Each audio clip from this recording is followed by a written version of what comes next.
Maintenant, je vous propose de partir, et de partir en plein océan Pacifique pour aborder au rivage d'une île qui est par excellence l'île mystérieuse. Je veux parler bien sûr de l'île de Pâques.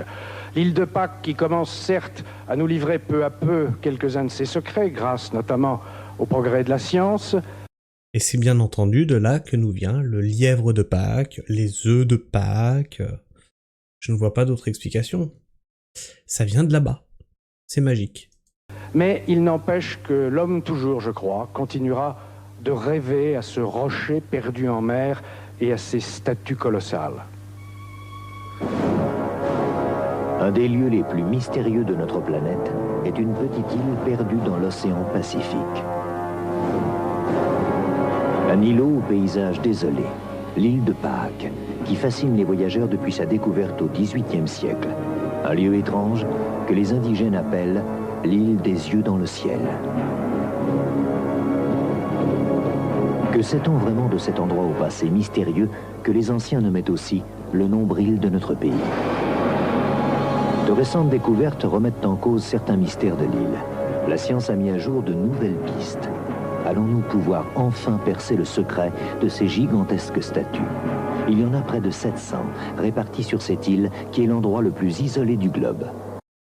Alors d'après ce que je sais, au jour d'aujourd'hui, et c'est une expression qui se dit pas mais on s'en branle, de ce que je sais, c'est que maintenant on a découvert qu'en fait les statues, c'est pas la partie immergée qui est la plus grande, c'est la partie enterrée. On a toute une partie enterrée qui est énorme.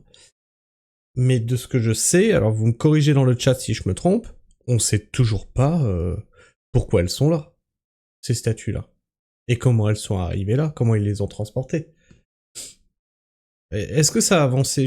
Parce que moi, le dernier truc que je sais, c'est que, aux dernières nouvelles, c'est qu'elles sont carrément enfoncées dans le sol. À 4000 km de toute côte et qui fut coupée du monde pendant des siècles. On sait que toutes les statues étaient extraites d'un seul volcan. De multiples cavités témoignent du travail acharné des sculpteurs.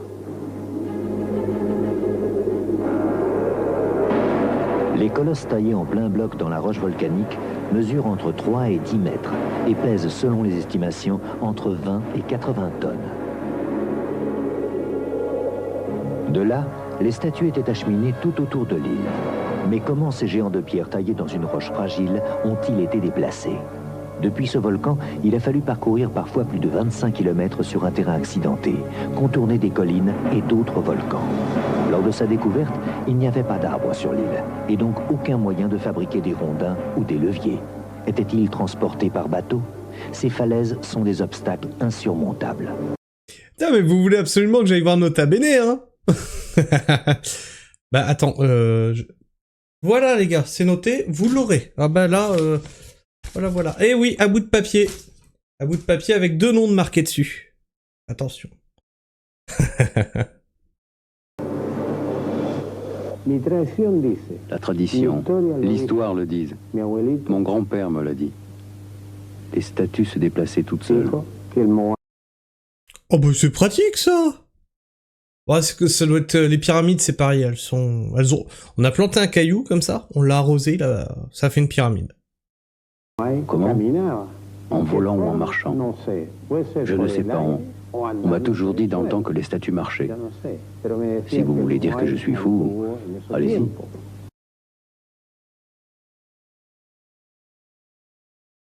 Tu ne l'as jamais vu. On t'a dit que les statues marchaient. Et tu nous dis, ouais, mais si vous voulez dire que je suis fou, vas-y, allez-y, dites que j'ai tort. Bah peut-être pas toi, mais celui qui te l'a dit.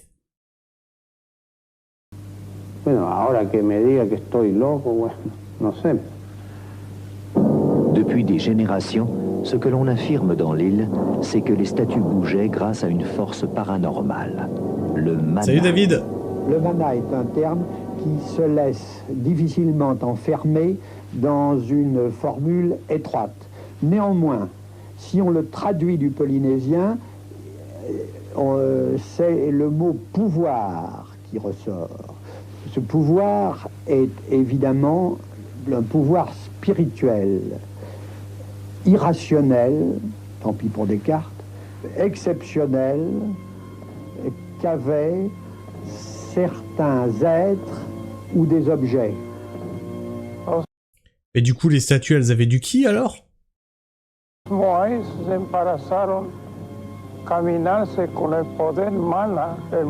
statues se déplaçaient, marchaient grâce à un pouvoir magique, le mana.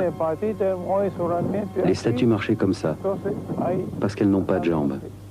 Elles vont comme ça, en pivotant. Quel est ce pouvoir extraordinaire que les anciens auraient possédé? Le mana serait donc une force de concentration si puissante qu'elle aurait pu déplacer des statues de plus... Là, va falloir vous mettre d'accord aussi, hein. Parce que pareil, hein, dans les théories complotistes, donc le mana, ça sert à se déplacer. Mais le mana, c'est aussi quelque chose que les Hébreux avaient dans le désert pour pouvoir manger et ne pas manquer d'eau ni de nourriture. Donc c'est une énergie ou c'est un truc à manger? Plusieurs tonnes. Certains initiés auraient-ils possédé des dons électromagnétiques, et c'est en réunissant leurs énergies qu'ils pouvaient ordonner aux géants de pierre de marcher et de se... Ah bah oui, David, c'est soirée mystère, donc forcément, c'est oui, c'est des archives d'il y a 30 ans, là, pour le coup. Respectifs.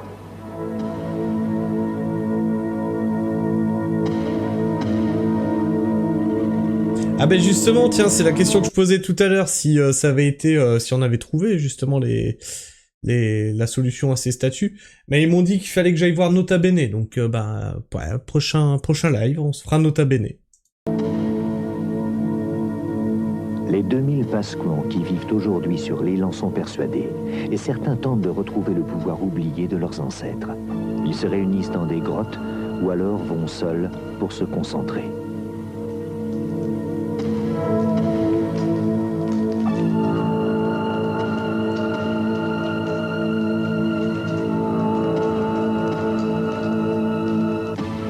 Ils sont sûrs qu'ils possèdent encore une parcelle de ce mana extraordinaire qui permet de déplacer des objets à distance par la seule force de la pensée.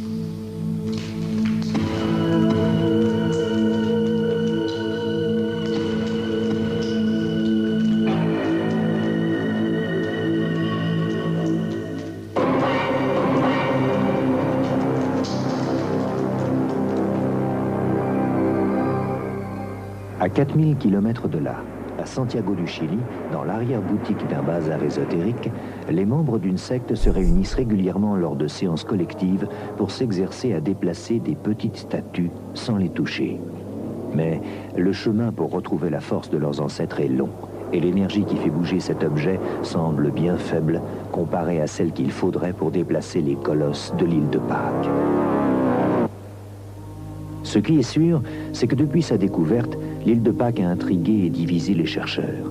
À la fin du 19e siècle, le roi de l'île, ainsi que son fils et les initiés qui détenaient les secrets de la culture ancestrale, ont été capturés par des esclavagistes et ils sont morts au Pérou. Depuis, on écrit des livres, on élabore des théories, on cherche à savoir comment, sur cette terre presque sans végétation, étaient transportés les géants de pierre. Les raisonnables prônent un système de cordage qui aurait fait pivoter les statues. Les plus imaginatifs préfèrent penser que des extraterrestres les auraient fait descendre de leur vaisseau spatial. Mais moi, ça me fait toujours marrer, ça. T'imagines, les mecs, ils ont traversé tout l'univers. Ils sont arrivés sur Terre pour déplacer des cailloux.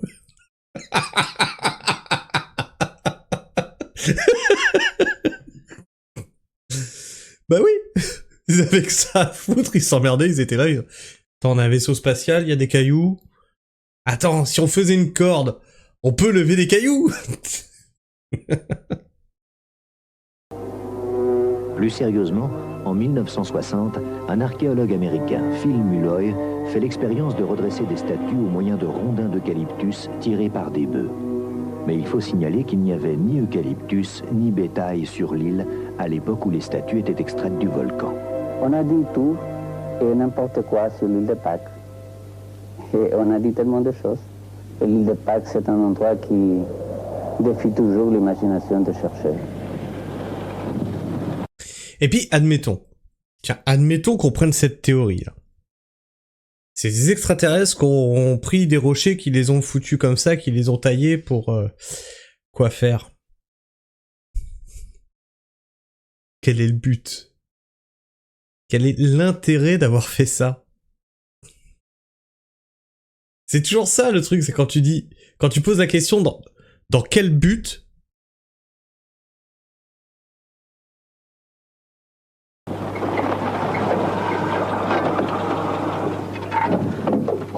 Des scientifiques du monde entier se sont mobilisés et l'on commence à entrevoir des réponses.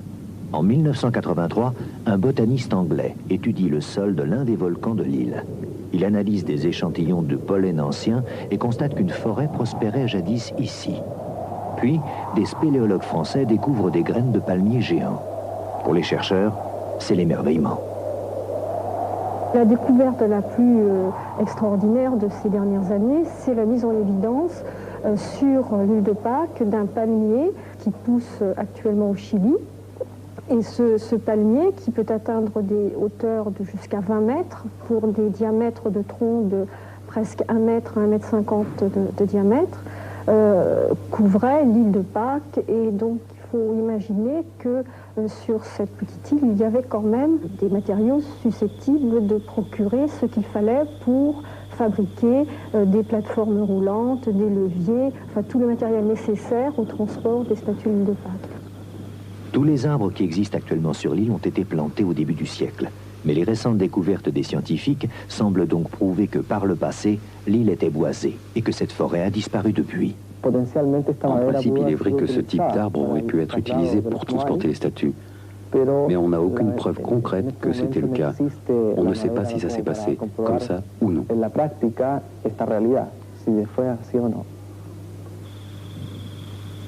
Malgré ces découvertes, on en reste aux hypothèses et les avis sont partagés. Et si pour nous, il est difficile d'admettre que les statues survolaient les collines, pour les Pasquans, les théories des chercheurs ne changent rien. Ils sont sûrs que les statues étaient déplacées grâce au mana.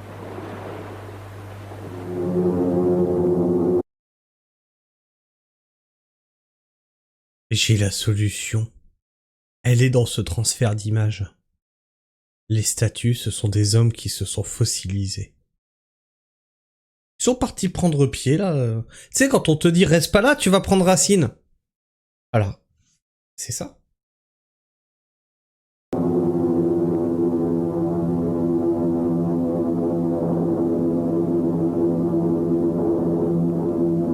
Les gens sont libres de croire ce qu'ils veulent. Il y a des gens qui pensent que Moïse a traversé la mer Rouge en faisant s'écarter des flots. C'est tout à fait respectable. Si des gens pensent... Alors, non, mais ça, c'est réel. Moi, j'arrive à le faire régulièrement. Ah oui, si.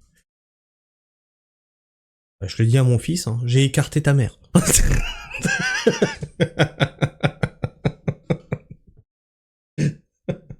Non, je lui dis pas ça.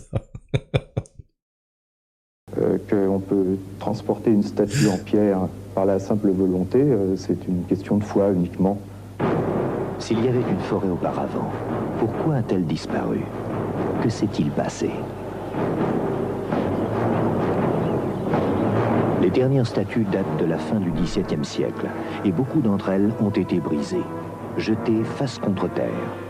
Quel drame se cache derrière ces géants abattus? Il y a une phase... Ah mais oui, Alpha dire, les gens ils ont le droit de croire ce qu'ils veulent, hein.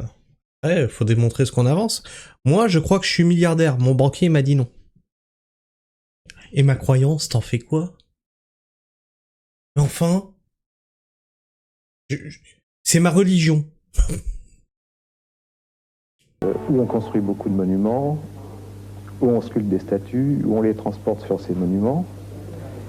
Et puis, tout d'un coup, tout semble s'arrêter. Ce changement brutal, on lui attribue plusieurs causes.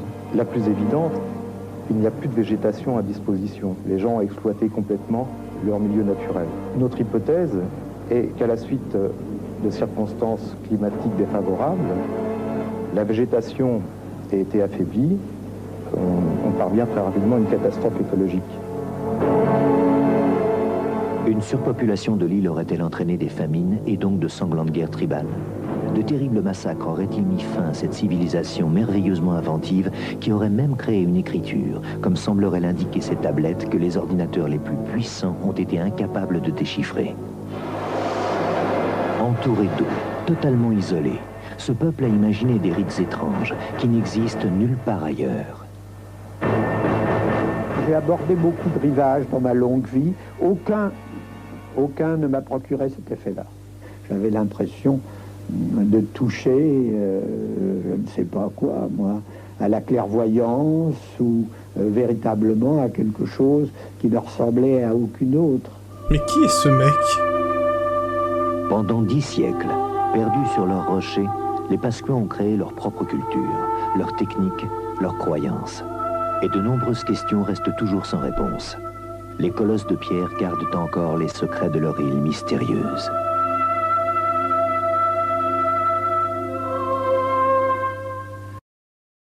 Alors là, Alphadir a posé une très bonne question tout à l'heure.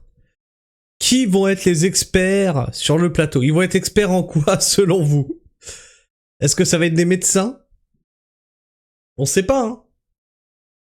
Ça va être des experts de plateau surprise. Allez, je vous laisse 2 minutes dans le chat pour dire, selon vous, ça va être des experts en quoi? Parce que dans 2 minutes, il y a la pub. Et comme ça, après, on peut aller sur le plateau et voir ce qu'ils disent. Alors, qu'est-ce que vous me dites? Ça va être des experts en quoi? En ufologie. Pourquoi pas? C'est probable, quoique expert ufologue. Je sais pas s'ils vont le présenter comme ça, mais c'est possible.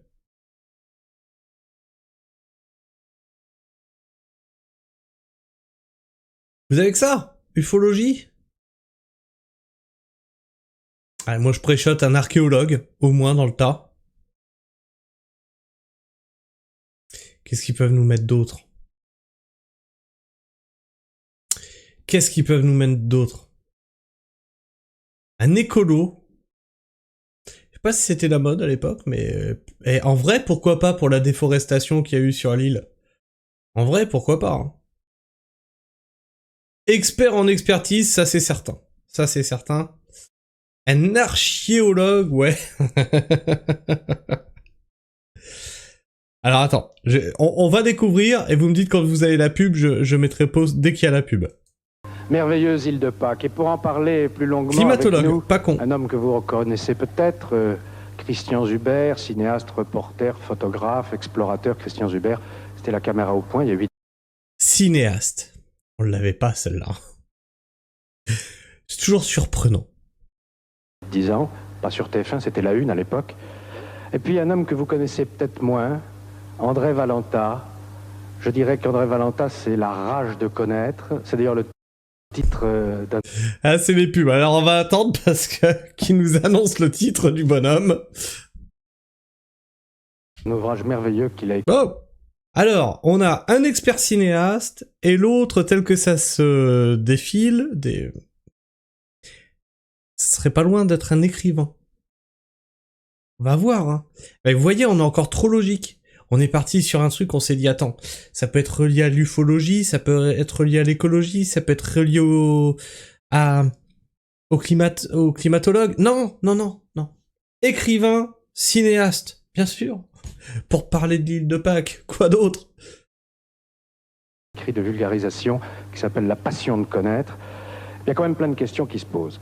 Alors la première, je crois, c'est d'où et quand sont venus les hommes et les femmes qui ont peuplé cette île? Et pourquoi? C'est Dieu qui les a créés. Pourquoi d'ailleurs? Pourquoi sont-ils venus là? Comme toutes les îles polynésiennes, elle a été peuplée par des gens qui ont perdu une bataille. C'est comme ça que s'est fait le peuplement de la Polynésie, c'est-à-dire que les Polynésiens, bon, quand les tribus se faisaient la guerre pour X raisons, eh bien le vaincu était expulsé. On le mettait il partait, hommes, femmes, enfants, animaux et plantes, dans leur grande pirogue, comme c'était d'extra... Et plantes? Je suis pas sûr que les plantes, c'était voulu. C'était peut-être plutôt un effet secondaire, parce qu'ils partaient avec de la nourriture, et du coup, bah, les noyaux se retrouvaient...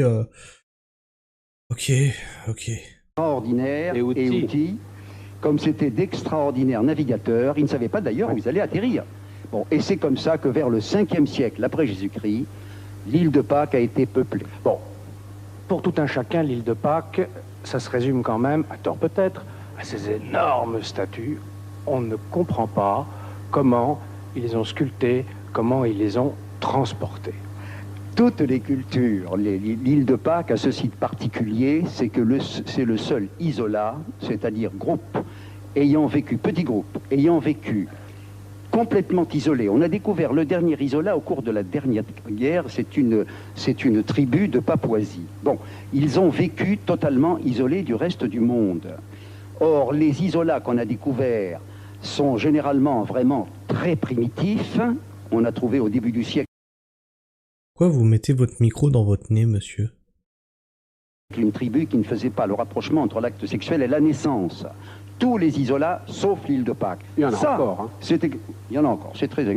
Mais ça, c'est justement ce qui est intéressant. C'est de savoir pourquoi, là, il y a eu des gens qui ont su s'organiser merveilleusement et faire cette culture. Leur statut, parlez-nous un peu. Alors, la statue, ça fait partie de tout ce que les cultures ont fait, y compris les primitifs. Il n'y a donc rien d'extraordinaire, c'est tout à fait normal. Ce qui est évidemment extraordinaire, leur taille. Voilà. Alors ils ont commencé ils ont commencé petits, ils sont allés de plus en plus grands. En fait, la plus grande statue jamais déplacée faisait 10 mètres, mais la plus grande statue jamais faite, 22 mètres. Celle-là n'a pas encore quitté sa colonne vertébrale. Elle manquait de mana. Voilà, elle est toujours là. Elle aurait pesé au moins 200 kilos, hein. Au moins 200 tonnes, pardon. Oui. Au moins et pourquoi celle-là, ils ne l'ont pas transportée? Parce qu'ils non, pouvaient parce pas que ça s'est arrêté. La culture de l'île de Pâques, et c'est là que l'explication devient très claire, l'île de Pâques, c'est très exactement la planète Terre, l'humanité, à l'échelle réduite. C'est un microcosme. Mais c'est gai ce que vous nous racontez. Mais justement... Qu'est-ce que tu racontes? Mais qu'est-ce que tu racontes? Qui s'est apparemment passé à l'île de Pâques où tout s'est arrêté un jour. Et non seulement ça, c'est que l'île de Pâques, c'est non seulement notre passé, c'est notre présent. À l'heure actuelle, nous voyons bien les gens qui meurent de faim parce qu'ils ont abattu leurs arbres, parce qu'ils ne peuvent pas contrôler la population, etc. Alors qu'est-ce qui s'est passé à l'île de Pâques? Ils arrivent, ils sont 60, ils sculptent leur statue, ils les transportent, et un jour tout s'écroule, pourquoi? Ces gens-là se sont magnifiquement organisés. L'île est pauvre, il ne faut pas l'oublier. C'est une île polynésienne, mais il n'y a pas de lagon. Donc la pêche est difficile. La pêche est difficile. Or, ces gens-là se sont magnifiquement organisés. Or, on l'a calculé, l'île pouvait nourrir environ 3000 personnes. Ils sont arrivés à 3000 personnes et ils ont fait ce qui se passe en ce moment sur la planète Terre, alors que l'on a la contraception très au point, où la surpopulation est telle, je ne vais pas vous parler de la Somalie et le reste, que les gens meurent de faim, ils n'ont pas pu contrôler, ils ont fait ce que nous faisons sur la Terre alors qu'il est. Alors ils se sont battus. Alors ils étaient trop nombreux, ils ont commencé à mourir de faim, et ils ont fait ce qu'ont fait les hommes dans ce cas-là, ils se sont fait la guerre, ils sont allés dans les tribus voisines, celui qui gagnait, prenait évidemment la nourriture du voisin et renversait la statue.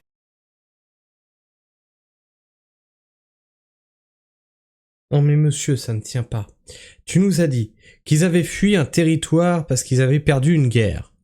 Ils se sont retrouvés sur une île. Et une fois sur cette île, ils se sont fait la guerre entre eux, plutôt que de retourner sur la terre d'où ils viennent, où il y a des ressources, pour aller piquer ce qu'il y avait... Non, ça ne tient pas debout ce que vous dites. Qui était, je réponds à la question, qui était le symbole, si vous voulez, du village, qui était la communication... C'est pour ça qu'on en voit plein qui sont par terre alors. Elles ont toutes été renversées. Quand on dit tribu voisine, les gens ne se rendent pas compte, c'est tout près.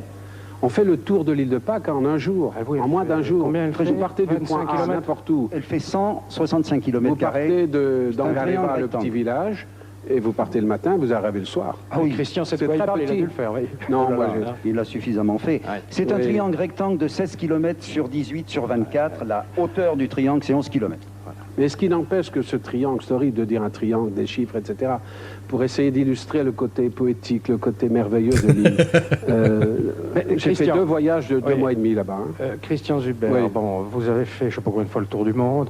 Vous avez filmé, photographié toutes les contrées possibles et, pourtant, imaginables. Qu'est-ce qu'il y a particulier à l'île de Pâques? Bon, je vais l'illustrer par ce que j'ai vu. J'ai vu un jour descendre de la... Je suis photographe explorateur, j'ai fait 7 fois le tour du monde. Je suis mieux placé que personne pour parler de l'île de Pâques, bien sûr. Je fais des photos. Putain.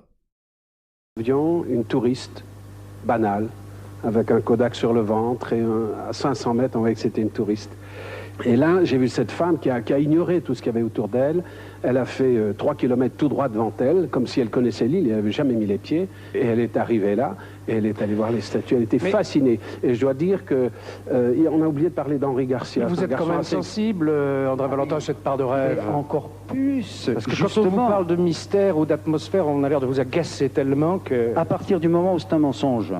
Or, la vérité trouvée et démontrée par la science est beaucoup plus extraordinaire.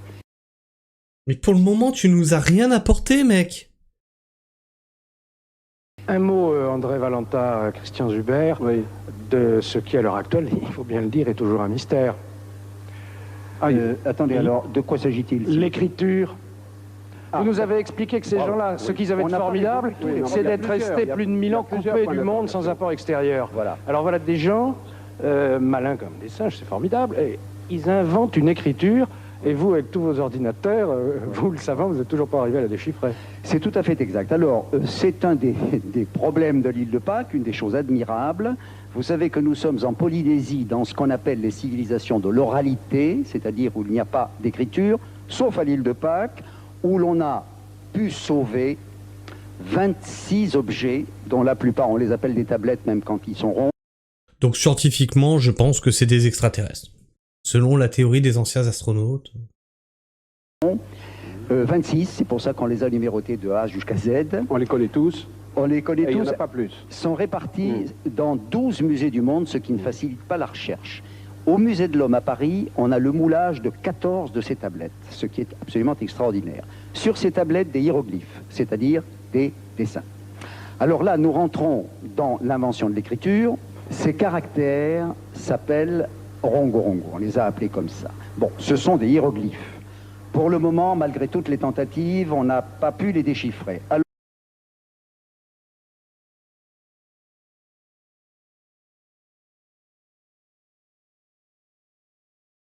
Attends,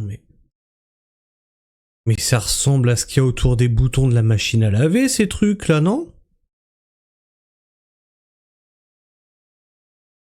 Ces caractères s'appellent rongo-rongo, on les a appelés comme ça. Bon, ce sont des hiéroglyphes. Pour le moment, malgré toutes les tentatives, on n'a pas pu les déchiffrer. Alors nous nous sommes demandé, nous avons essayé de nous inspirer de ce qu'a fait Champollion avec les hiéroglyphes. De quoi s'agit-il? Nous sommes dans la même situation.